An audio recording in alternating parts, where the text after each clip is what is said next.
Welcome to the Soul Surgery Podcast.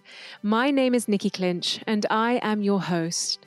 I am a maturation facilitator, teacher and coach, integrative holistic health counselor, breathwork facilitator, and author.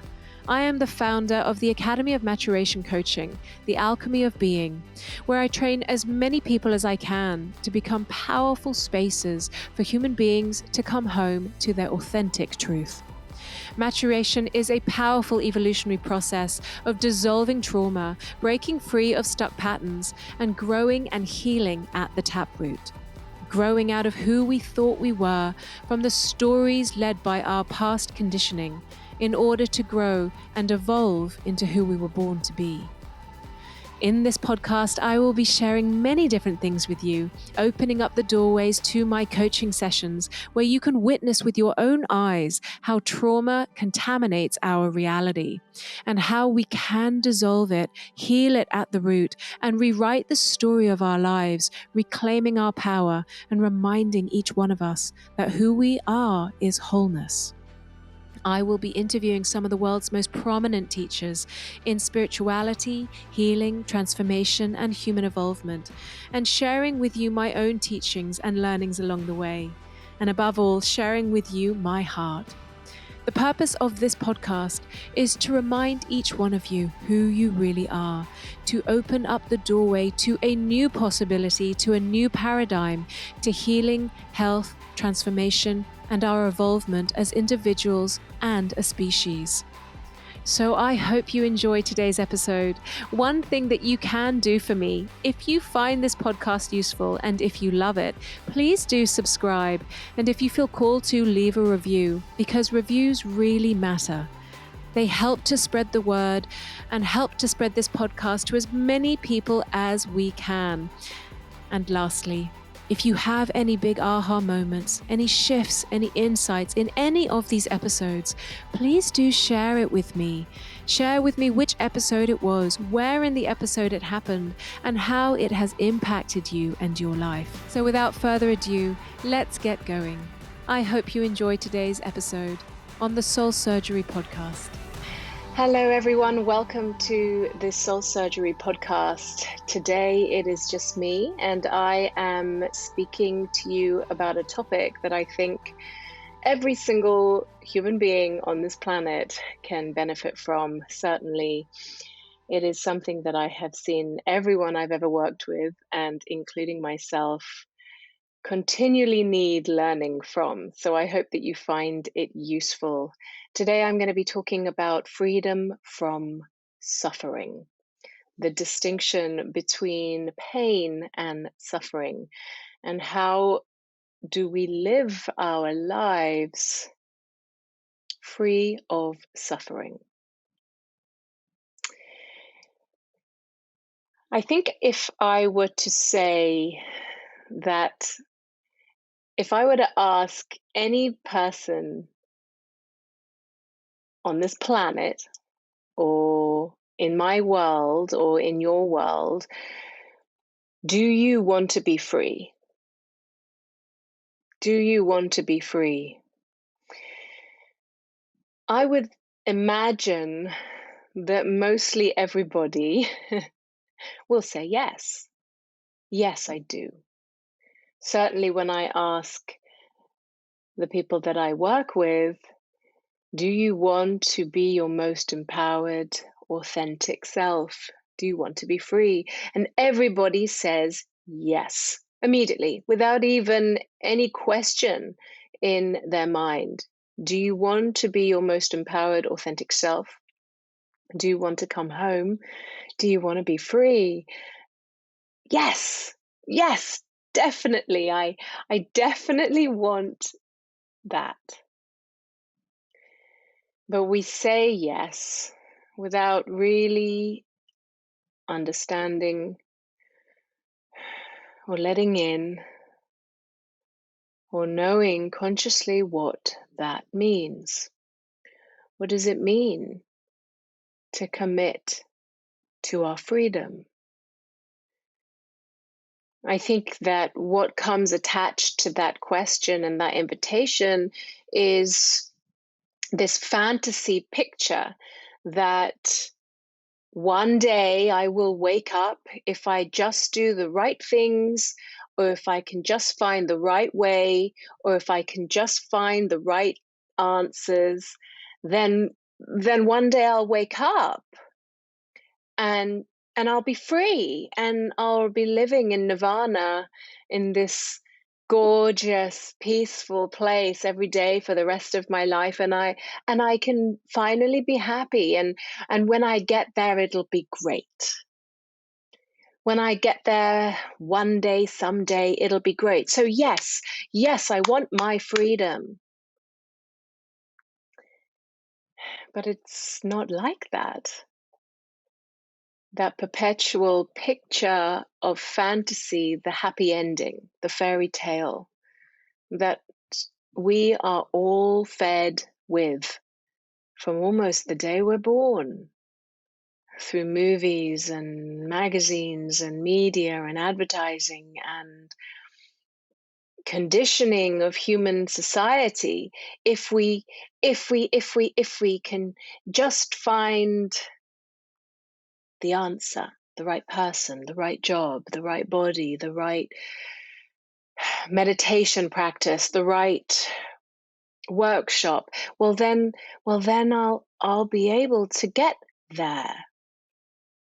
As if there is nirvana, as if there is that destination that we're all desperate to get to, and when we get there we can put our bags down and we can settle in, and we can be free. And I think it's this picture, this fantasy illusion. That is what it is. It's an illusion that one day, someday, I get there. I get to be there. And so I will spend my life searching for the things that I need to find in order to get me there. You know, this perpetual cycle of searching and seeking and finding that human beings find ourselves in, we human beings. I'm gonna speak as if I am one, because I am one. Me too. That we human beings find ourselves in this perpetual seeking and striving and searching and finding for the thing that will get us there, which leaves us and keeps us in this perpetual state of wanting to be somewhere else. When we are searching and seeking and finding, our focus and our awareness is out there. And it is in exactly the same moment, simultaneously, we are rejecting where we are right now. We are rejecting who we are and where we are in the present. And so we live in a way where we are in this continual cycle of rejection of what is, while we're searching and seeking out there for the answer, in the hope that the answer will give us what we need to get there. And I'm highlighting those particular words because that is the fantasy, the hope, the answer, and the there that we need to get to. And when we do, we will be in freedom. And the whole thing, the whole picture, the whole story, the whole illusion is this air of this quality, this air of dreaminess about it. It's like living in a fairy tale. It's like living in a fantasy state. which is very addictive. It has this quality about it that has a promise in it, that has that kind of taste of enticing and seduction in it. So it feels good to be in this fantasy, but eventually, when you get older, I guess, it starts becoming pretty heartbreaking when we realize that, hold on, this isn't quite turning out the way I thought it was going to turn out. And the there that we were hoping that we would get to, that would give us this freedom that we say we want, doesn't seem to be coming. And the whole time, we are rejecting where we are in the present.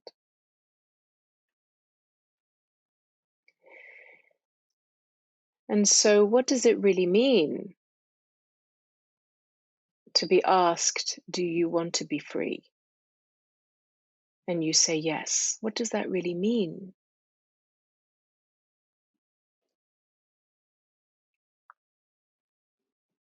A 100% of our suffering, do I dare say that? 100% of our suffering comes from our rejection and our resistance of the human experience that we are having in the present and of where we are in the present. There's this incredible book by Pema Chodron that I read out a lot to my participants and my clients. There's this incredible chapter in the book, Comfortable with Uncertainty.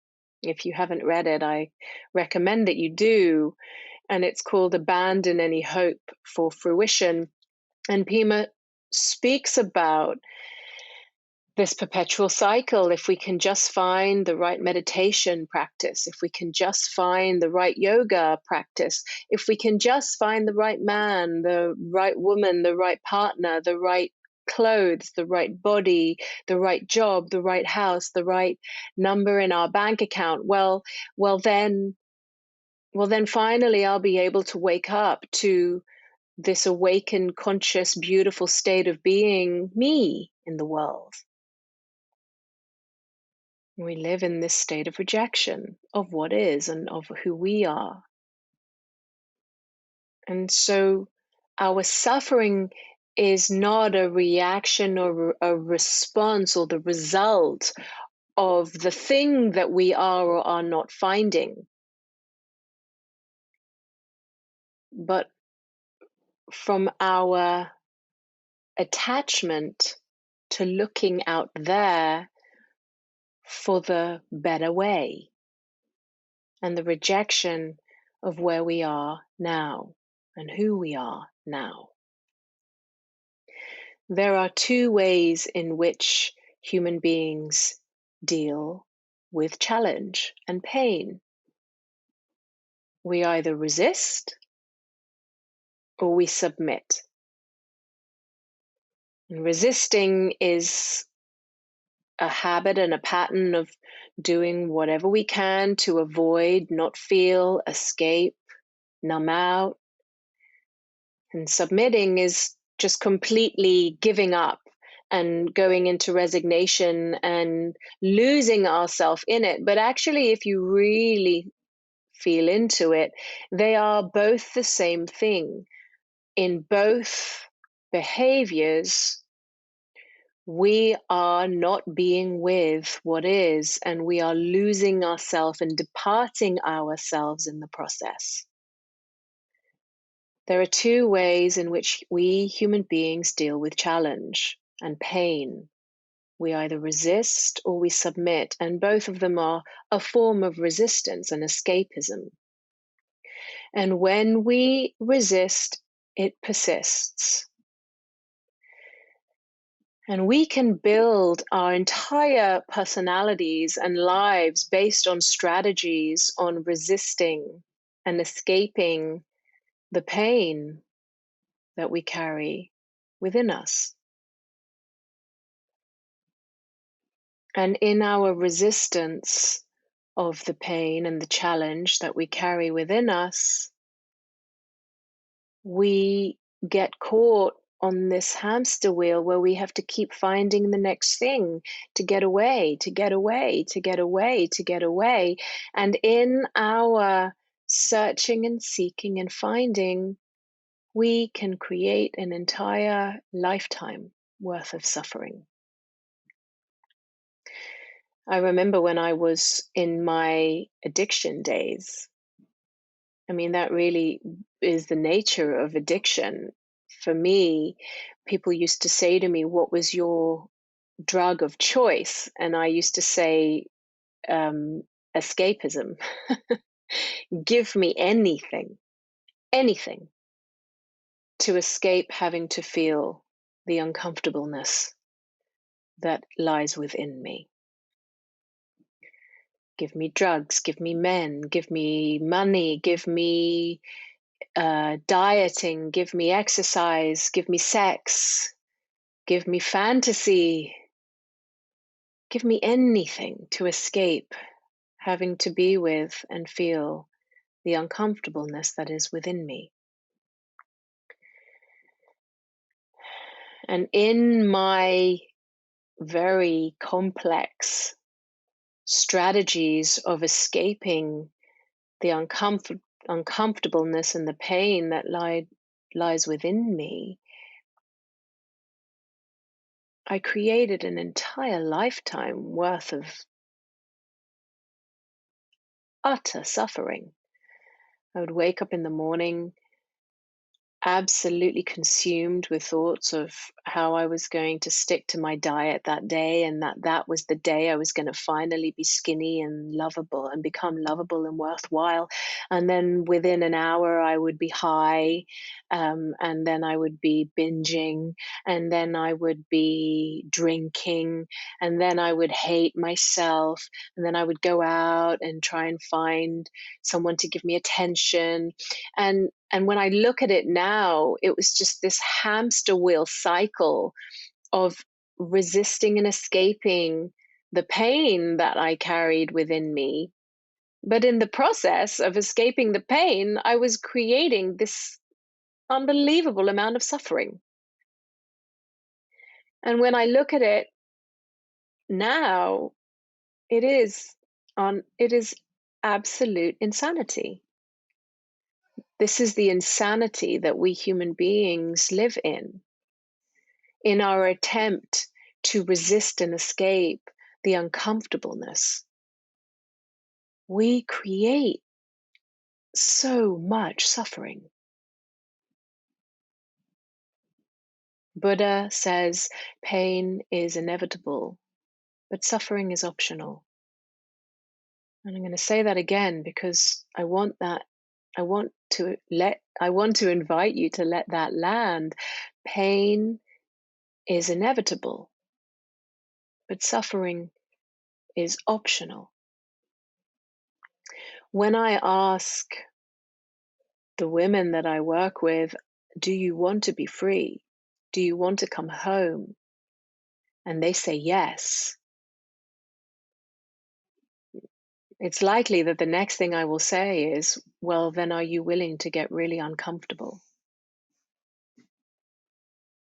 When we start to step off the hamster wheel, this perpetual cycle of striving and seeking out there to get to the happy ending while rejecting and resisting where we are in the present and who we are in the present, when we step off that hamster wheel and start to bring our awareness and our presence to where we are and who we are and what we feel right now, in our willingness to be with what moves through us, it can be deeply uncomfortable. It will be deeply uncomfortable, but it will pass. What we resist persists, but what we are willing to be with what we are willing to be with and feel with presence and awareness passes. And when it passes, we heal. You see, fixing and healing are not the same thing. When we are on the hamster wheel, striving, searching, seeking for the happy ending, we are looking for the fix. And no healing can occur in that space when we bring our